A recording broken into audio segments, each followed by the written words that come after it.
இனிதான் உனக்கு ஒரு துவக்கமே இருக்க போகுது. எத்தனை பேர் இந்த காலை நேரத்தில் நம்புகிறீர்கள்? இனிதான் எனக்கு ஒரு துவக்கம் இருக்க போகிறது. எதை வச்சு சொல்றீங்க?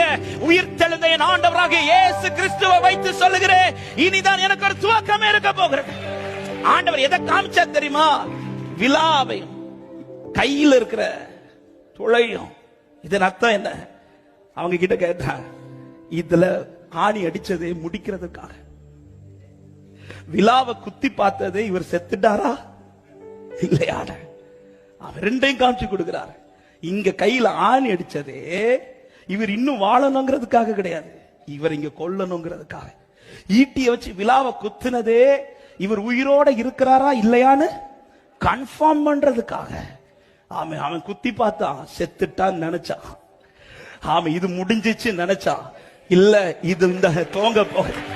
ஆமென். உனக்கு இன்னைக்கு காலை, ஆமா, இந்த மாலை நேரத்துல ஹalleluya சீஷர்கள்ட்ட வந்து அந்த சாயங்காலத்துல சொல்றாரு, இது முடிவு இல்லப்பா, இனிதான் உனக்கு ஆரம்பமே இருக்க போகிறது. எத்தனை பேர் விசுவாசித்து ஆமென் சொல்றீங்க? ஹalleluya. இனிதான் பக்கத்து கை உயர்த்தி, வலது கரத்தை உயர்த்தி சொல்லுங்க, இனி என்ன இல்ல, இனிதான். ஹalleluya.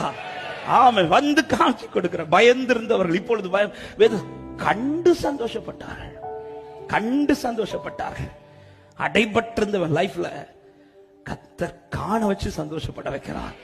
ஆமா, எத்தனை பேர் நம்புறீங்க?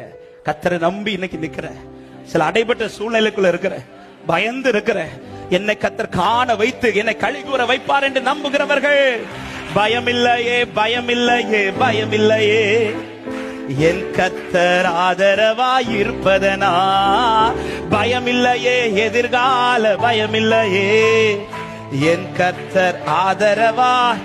பாடுங்கள், பயமில்லையே, பயமில்லையே, பயமில்லையே, பயமில்லையே, என் கர்த்தர் ஆதரவாய் இருப்பதனா பயமில்லையே, எதிர்